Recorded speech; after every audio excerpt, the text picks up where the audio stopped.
The silent distress. Dr. Kethera pressed her crystalline hand against the observation deck's viewing portal, watching the dying star pulse with erratic bursts of violet energy. Her species, the Zephyrians, had spent 3,000 years studying the cosmos from their home system, developing technology that could peer into the hearts of distant suns and measure the quantum fluctuations between galaxies. Yet standing here now, aboard the research vessel Eternal Curiosity, she felt smaller than she had ever felt in her 2-century lifespan. "The stellar collapse is accelerating faster than our models predicted," announced Dr. Velthak from his position at the quantum analysis station. His voice carried the harmonic resonance typical of their species, each word accompanied by subtle musical tones that conveyed emotional undertones. Right now, those tones spoke of growing concern. Kethera turned from the viewport to study the data streaming across the holographic displays.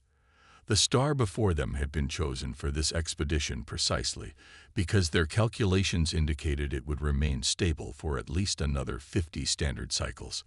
Instead, it was tearing itself apart in a spectacular display of cosmic violence that their instruments could barely comprehend. "How long before the final collapse?" asked Captain Zorlin, the expedition leader whose calm demeanor had carried them through countless dangerous research missions. "At current rate of decay, perhaps 8 standard hours," Velthak replied, his harmonic undertones now tinged with uncertainty. The 12-member crew of the Eternal Curiosity had been studying this phenomenon for 3 local cycles, gathering data that would advance Zephyrian understanding of stellar mechanics by centuries. Their ship, a marvel of crystalline engineering that could phase partially into quantum dimensions, had allowed them to observe the dying star from distances that would have been impossible for most species. That same technology was now killing them. The ship's quantum drive, the miraculous device that allowed them to slip between dimensions and travel vast distances in mere moments, had been damaged by an unexpected solar flare. The exotic energies released by the dying star had somehow resonated with their quantum field generators, creating a cascade failure that left them stranded in normal space. "Engineering report," Captain Zorlin commanded, her harmonics maintaining their professional calm despite the gravity of their situation. Chief Engineer Mordeth materialized beside them, his crystalline form slightly dimmed by exhaustion. "The quantum matrix is completely destabilized. Even if we had the resources to rebuild it, which we do not, the stellar radiation would prevent any quantum field from achieving coherence." Kethera felt the familiar tightness in her chest that her species experienced during moments of extreme stress. The Zephyrians had long ago evolved beyond the need for primitive emotions like panic, but the cold logic of their situation was perhaps more terrifying than any emotional response could have been. "Conventional propulsion," the captain asked, "would require approximately 400 standard years to reach the nearest inhabited system." Mordeth replied, "Our life support systems are designed for extended quantum journeys, not centuries of normal spaceflight. We have perhaps 30 cycles of consumables remaining." The bridge fell silent except for the gentle humming of their crystalline technology. Each member of the crew understood the mathematics of their situation with perfect clarity. They were going to die here, alone in the void, their discoveries lost forever. "We should transmit our research data back to the collective," suggested Dr. Velthak. "At least our sacrifice will contribute to the greater understanding of the universe." "The quantum cascade that damaged our drive also affected our long-range communications," Captain Zorlin replied. "We can barely transmit beyond our local sensor range." Kethera moved to her personal research station and began composing what she knew would be her final scientific paper. The irony was not lost on her that they would die studying the very stellar phenomena that was causing their deaths. She documented every measurement, every observation, every theoretical breakthrough they had achieved during their time here. As she worked, a new energy signature appeared on the sensor displays. Something was approaching their position, moving on conventional propulsion systems at a speed that suggested either desperation or remarkable engineering capability. "Unknown vessel detected," announced Navigation Officer Plexstar. Configuration unknown. Trajectory suggests they are responding to our automated distress beacon. Captain Zorlin's harmonics shifted to surprise. I was not aware we were transmitting a distress signal. Emergency protocols activated it automatically when the quantum drive failed, Mordeth explained. Standard Zephyrian distress frequencies. What species would be capable of receiving and responding to our signals in this remote region? Kethera asked, looking up from her work. The answer came sooner than expected. A voice crackled through their communication systems, speaking in a rough, unrefined version of Galactic Standard that immediately identified the speaker's origin. Unknown vessel, this is Captain Maria Santos of the Earth mining ship Terra's Pride. We've picked up your distress signal and are moving to assist. Please respond if you are able. The bridge erupted in harmonic discussion as the crew tried to process this unexpected development. Humans, the newest species to achieve interstellar travel, barely a century removed from their home world. A species that most advanced civilizations barely acknowledged as worthy of notice. Humans, Dr. Velvac said, his harmonics colored with the equivalent of disbelief. What could they possibly do to help us? Their technology is primitive compared to ours. Captain Zorlin raised her hand for silence. The bridge returned to its usual quiet efficiency as she opened a communication channel. This is Captain Zorlin of the Zephyrian research vessel Eternal Curiosity, she replied, careful to speak slowly and clearly. We have suffered catastrophic drive failure and are unable to leave this system. Our situation is terminal. There was a brief pause before the human captain responded. Understood, Captain. We're about 2 hours out from your position. Hang tight, we're coming to get you. The casual confidence in the human's voice was startling. Kethera had studied various species during her career, but she had never encountered such immediate willingness to risk danger for complete strangers.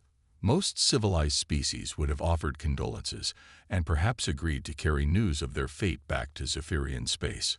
None would have immediately committed to a rescue attempt. Captain Santos, Zorlin continued, you should be aware that the stellar instability in this system poses extreme danger to any vessel. Our own advanced shielding was insufficient to protect us. We've got good shielding too, came the reply. And more importantly, we've got something your people might not expect. We've got humans aboard who are too stubborn to let good people die if there's anything we can do about it. Dr. Velthak's harmonics registered confusion. Captain, we should inform them that rescue is likely impossible. Our life support requirements are completely different from theirs. Our atmospheric needs, our food sources, our biological systems are entirely incompatible. But Captain Zorlin was studying the approaching vessel on their sensors. The human ship was blocky and utilitarian, clearly designed for function rather than the aesthetic harmony that characterized Zephyrian engineering. Yet it moved with purpose through the dangerous radiation field surrounding the dying star, its crude but effective shielding holding strong against energies that had crippled their own sophisticated defenses. Captain Santos, she transmitted, our species' biological requirements are likely incompatible with your life support systems. Even if you could transport us, we would not survive the journey. The response came quickly, tinged with what Kethera was beginning to recognize as typical human determination. Captain, we'll figure that out when we get there. Right now, our job is making sure you don't die alone in the dark. Terra's cried out. As the human vessel approached, growing larger on their sensors with each passing moment, Kethera found herself experiencing something she had never felt before. Hope. Not the logical calculation of improved odds that Zephyrians typically experienced, but something deeper and more primitive. The simple faith that somehow, against all odds and logic, these crude young humans might actually save them. The dying star pulsed again, sending another wave of radiation washing over both ships. The Eternal Curiosity shuddered as its failing systems struggled to maintain integrity. But the human vessel continued its approach, undeterred by the hostile environment that had already claimed one advanced starship. Captain, announced Mordeth, I'm detecting massive power fluctuations in their propulsion systems. They're pushing their engines far beyond safe parameters to reach us. They're going to damage their own ship, Dr. Velvac observed, his harmonics showing bewilderment at such apparent recklessness. But Kethera was beginning to understand something about humans that her people had never grasped. They didn't calculate odds the way other species did. They didn't weigh costs and benefits with cold logic. When they saw someone in trouble, they acted first and worried about consequences later. As the Terra's Pride drew closer, its hull scared and battered by the radiation storm, but still intact, Kethera realized that everything she thought she knew about the young human species was about to change.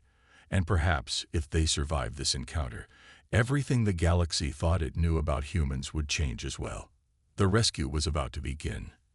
And with it, a first contact that would reshape the relationships between species across the stars. The impossible choice. Captain Maria Santos stood on the bridge of the Terra's Pride, watching the alien vessel grow larger on their main view screen. 20 years of mining operations in the dangerous outer systems had taught her to read the signs of a ship in distress, and this one was dying fast. The elegant crystalline structure that had probably once gleamed like a jewel now flickered with failing power systems, its exotic hull showing stress fractures from radiation damage. Report, she called to her chief engineer, a grizzled veteran named Tom Rodriguez, who had kept mining ships running in impossible conditions for over 3 decades. Their power systems are failing fast, Captain, Tom replied, his weathered hands dancing over his console. Whatever they use for propulsion, it's completely shot. Life support is running on emergency power, and from what I can tell, they've got maybe 6 hours before complete system failure. Maria nodded grimly. She had commanded the Terra's Pride for 8 years, leading her crew of 43 humans through asteroid fields, solar storms, and corporate politics that were often more dangerous than space itself. In all that time, she had never encountered an alien species face to face. First contact protocols existed, of course, but they were theoretical exercises developed by diplomats and scientists who had never been forced to make life or death decisions in the dark between stars. Communications, she ordered, turning to her comm officer, Lieutenant Sarah Chen. Open a channel to the alien vessel. Channel open, Captain.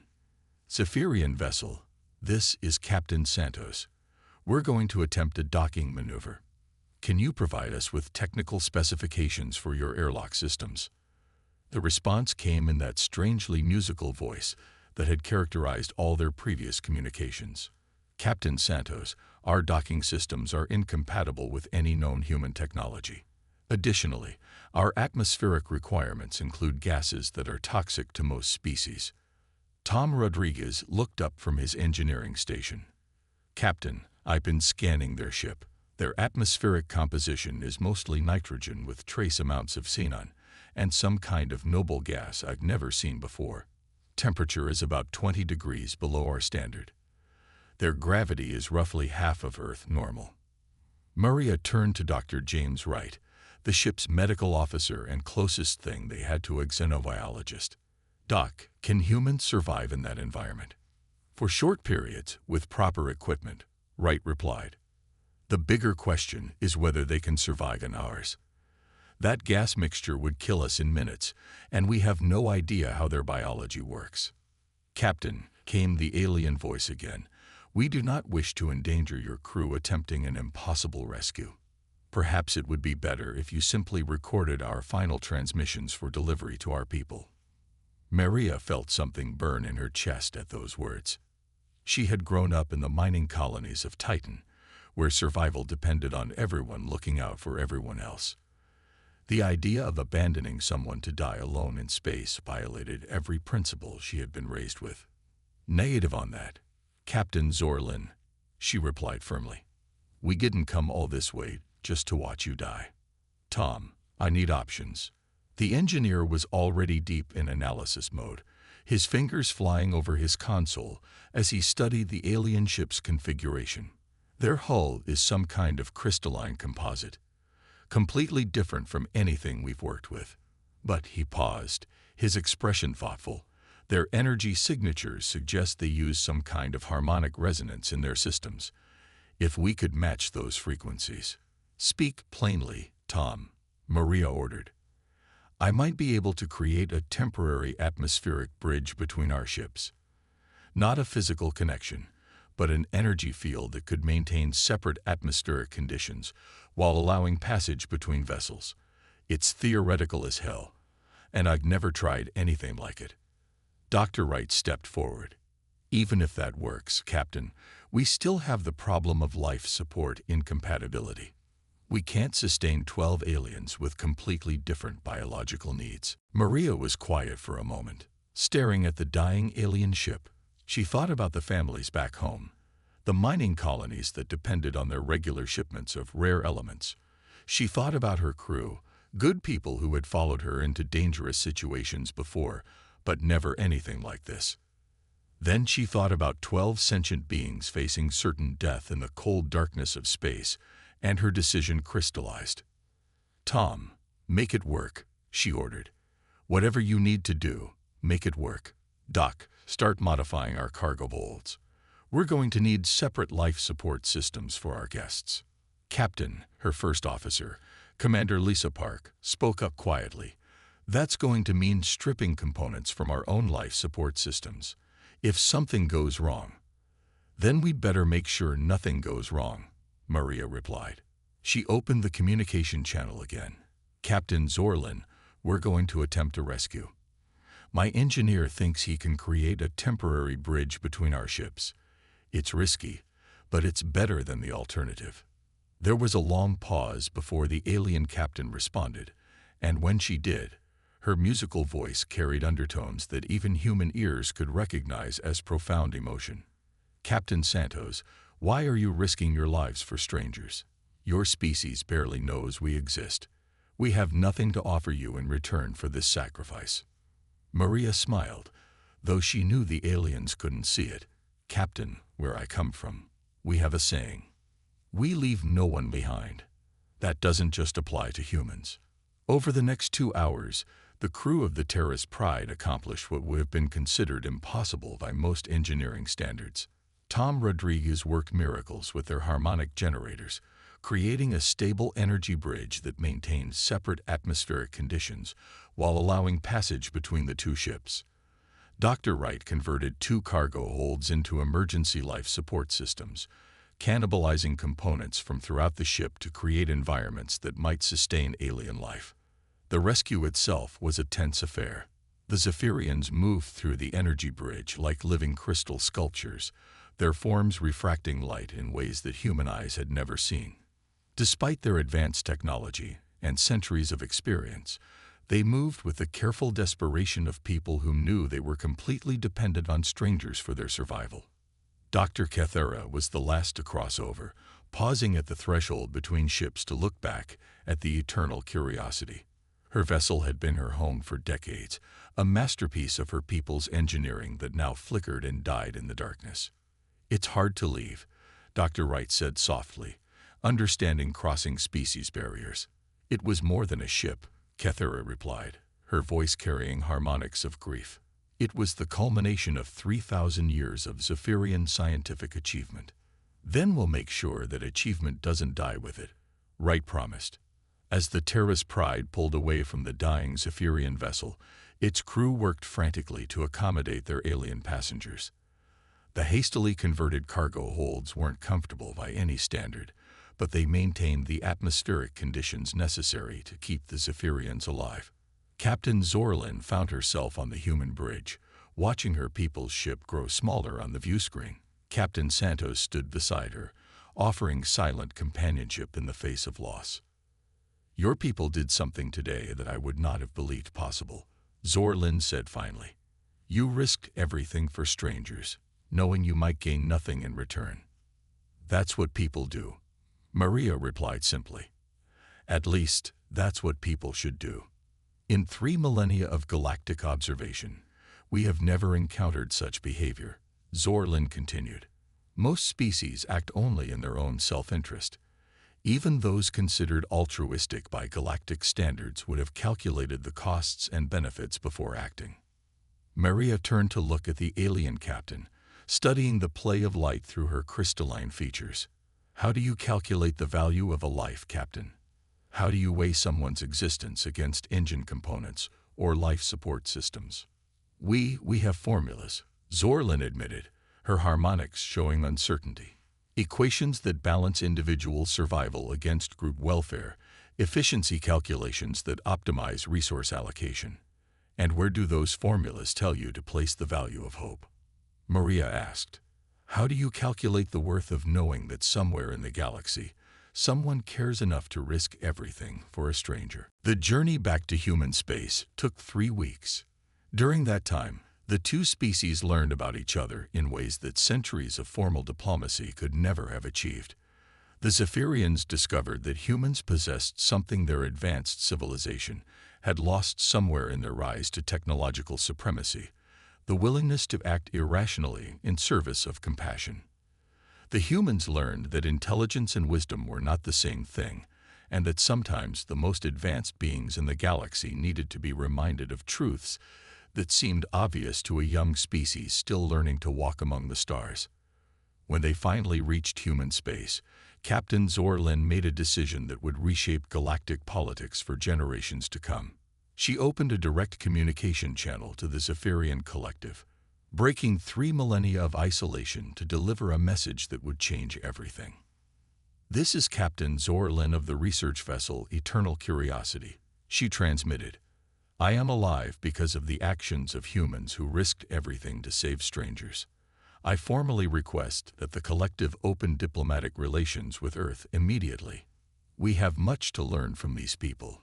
Dr. Kethera, standing beside her captain on the bridge of the Terra's Pride, added her own voice to the transmission.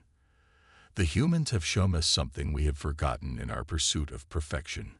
They have shown us that sometimes the most logical action is to act without logic, guided only by the simple belief that every life has value. As the message streamed across space toward the Zephyrian home system, Maria Santos stood looking out at the stars and wondered what kind of galaxy they were building. Perhaps it would be one where the newest species could teach the oldest ones what it truly meant to be civilized. The rescue was over, but the real journey was just beginning. And for the first time in 3,000 years, the Zephyrians were no longer walking that journey alone.